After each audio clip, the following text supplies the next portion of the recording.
आज आप लोगों ने भी पढ़ा होगा, बड़ा खुलासा हुआ और दिल्ली पुलिस ने अपनी चार्जशीट में 6 खिलाड़ियों और 9 अन्य लोगों की गवाही और साक्ष्यों के आधार पर चार्जशीट में भाजपा सांसद और कुश्ती संघ के अध्यक्ष बृजभूषण सिंह पर यौन उत्पीड़न का, स्टॉकिंग मतलब पीछा करने का, इंटिमिडेशन मतलब धमकाने और डराने का गंभीर आरोप तो लगाया ही है, साथ ही मुकदमा चलाने और दंडित करने की आवश्यक कार्रवाई कराने का कोर्ट से आह्वान किया है।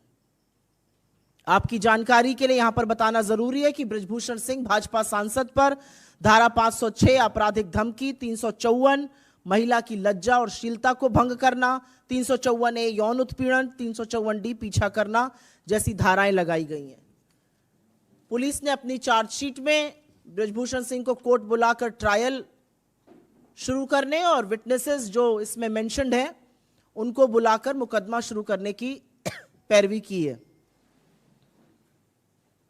इस चार्जशीट के अनुसार 108 लोगों से बात की पुलिस ने, जिसमें से 15 लोग, जिसमें रेसलर्स हैं, रेफरी हैं, कोचेस हैं, ने गवाही दी और उसमें यौन उत्पीड़न, डराने धमकाने जैसे संगीन आरोप लगाए। लेकिन विडंबना सबसे बड़ी यह है कि दिल्ली पुलिस की चार्जशीट उन्हीं लोगों के बयानों, उन्हीं लोगों की गवाही पर आधारित है जिन्होंने एग्जैक्टली ये सेम आरोप, एग्जैक्टली ये सेम गवाही सरकार द्वारा गठित ओवरसाइट कमेटी के सामने भी लगाई थी। आपकी याद ताजा करने के लिए बता दूं कि जनवरी 2023 में सरकार ने एक 6 सदस्यीय ओवरसाइट कमेटी गठित करी थी, जिसकी अध्यक्षता उत्कृष्ट मुक्केबाज श्रीमती मैरी कॉम ने करी थी। उन्होंने फरवरी के दौरान इन खिलाड़ियों की और अन्य लोगों की बात सुनी, जिस बातचीत के दौरान ये गंभीर आरोप लगाए गए। लेकिन अप्रैल 2023 में जब इस ओवरसाइट कमेटी ने स्पोर्ट्स मंत्रालय में अपनी रिपोर्ट प्रस्तुत करी, रिपोर्ट पेश करी, सबमिट करी, तो उसमें उन्होंने बृजभूषण सिंह के खिलाफ उठे आरोपों पर मानो आंख मूंद ली, एक आपत्ति नहीं जताई और पुलिस कार्रवाई तक की कोई मांग नहीं की। और जैसा कि सर्वविदित है, कोई कार्रवाई ना होने पर, ओवरसाइट समिति से पूरी तरह से विश्वास हिल जाने पर खिलाड़ी साक्षी मलिक, विनेश फोगट, संगीता फोगट, बजरंग पुनिया जैसे खिलाड़ी वापस जंतर मंतर पर आकर मजबूर हुए कि वो फिर से प्रदर्शन करें अपनी जायज मांगों को लेकर। और उस दौरान उनको गालियां दी गई, उनके साथ हाथापाई की गई, उनको सड़कों पे घसीटा गया, उनके सीनों को रौंदा गया। और यहां तक कि जब उन्होंने थक हार कर अपने मेडल गंगा में बहाने की बात करी तो इस सरकार ने अपील नहीं करी कि ऐसा ना किया जाए। पर क्या अब चार्जशीट में संगीन आरोप आने के बाद, साक्ष्यों के आधार पर बनी इस चार्जशीट के बाद भी सरकार मौन रहेगी? क्या अभी भी प्रधानमंत्री कुछ नहीं बोलेंगे? क्या अभी भी महिला बाल विकास मंत्री स्मृति ईरानी अपना मुंह तभी खोलेंगी जब राहुल गांधी के खिलाफ विश्व गलना रहेगा? क्या खेल मंत्री अनुराग गोली मारो ठाकुर तभी नारे लगाएंगे जब दिल्ली में दंगे कराए जाएंगे? इस चार्जशीट पर कोई कुछ नहीं बोलेगा। क्या अभी भी संरक्षण बृजभूषण शरण सिंह को दिया जाता रहेगा? क्योंकि असलियत यह है कि अगर जरा सा भी नैतिकता, रत्ती भर नैतिकता इस सरकार में, इस देश के प्रधानमंत्री में, इस देश के गृह मंत्री में, भाजपा के अध्यक्ष में होती तो संरक्षण बेटियों को मिलता, बेटियों के खिलाफ अपराध करने वाले आरोपी को नहीं। लेकिन यह देश भी देख रहा है और यह देश देख रहा है कि कैसे लगातार, नॉट वंस नॉट ट्वाइस, एक बार नहीं, 2 बार नहीं, लगातार भारतीय जनता पार्टी नेताओं, सरकार और प्रधानमंत्री का संरक्षण आरोपी को मिलता है इस देश की बेटियों के विरुद्ध। तो इस मंच से हमारे प्रधानमंत्री से बहुत ही चंद कुछ सवाल हैं। हमारा पहला सवाल तो वही है जो यह सवाल पूरा देश सोच रहा है। महिला खिलाड़ियों के खिलाफ यौन शोषण के मामले पर प्रधानमंत्री चुप क्यों हैं? उन बेटियों के मामले पर जिनको उन्होंने अपने घर की बेटी कहा, उन खिलाड़ियों के मामले पर जिनके साथ उन्होंने फोटो खिंचवाने में मिनट भर भी देरी नहीं करी, प्रधानमंत्री इस पर मौन क्यों है? प्रधानमंत्री अपने चहेते सांसद ब्रजभूषण सिंह को पार्टी से कब निकाल फेंकेंगे, यह सवाल आज देश पूछ रहा है। आज देश पूछ रहा है कि भाजपा सांसद और कुश्ती संघ के जो अध्यक्ष हैं ब्रजभूषण सिंह, उनकी गिरफ्तारी कब होगी, क्यों इतनी छूट मिली हुई है उनको। और अंत में मोदी जी, आपकी सरकार ब्रजभूषण सिंह को संरक्षण देना कब बंद करेगी। बिकॉज यहां पर वस्तुतः स्थिति यह है कि यहां पर देश का विपक्ष आपसे सवाल नहीं पूछ रहा है, आपका टेस्ट, आपका परीक्षण इस समय देश की बेटियां करना चाहती हैं। क्या नैतिकता है जरा सी भी आप में, और आप क्या कीजिएगा। I will very briefly make the same statement in English.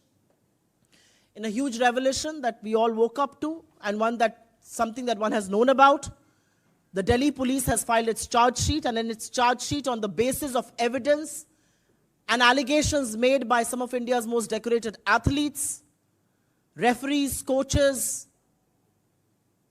and other vendors, they have filed serious charges of sexual misconduct, sexual harassment, molestation, and stalking against BJP MP and also the Wrestling Federation Chief Brajbhushan Singh. The charge sheet invokes Section 506, criminal intimidation, Section 354, outraging modesty of a woman, Section 354, sexual harassment, 354D, stalking. The police has, of course, asked the court to summon Brajbhushan Singh for trial and has asked witnesses to be called in for questioning as well. According to this charge sheet, 108 people were investigated and questioned, 15 of whom, which includes India's most decorated athletes, referees, coaches, all corroborated the allegations that were made. It is, however, indeed very, very ironical that the charge sheet is based on exactly the same allegations that were raised before the oversight committee set up by the government. If you remember, in January 2023, the government set up a 6-member oversight committee headed by Mary Kom. In February, players, athletes, coaches, referees were summoned by this committee. They made allegations of sexual exploitation, sexual harassment against the Wrestling Federation chief, against the BJP MP.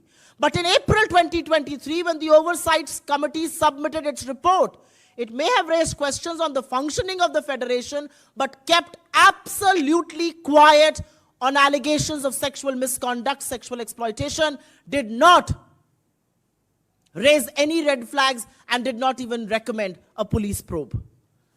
And what followed, I think one knows.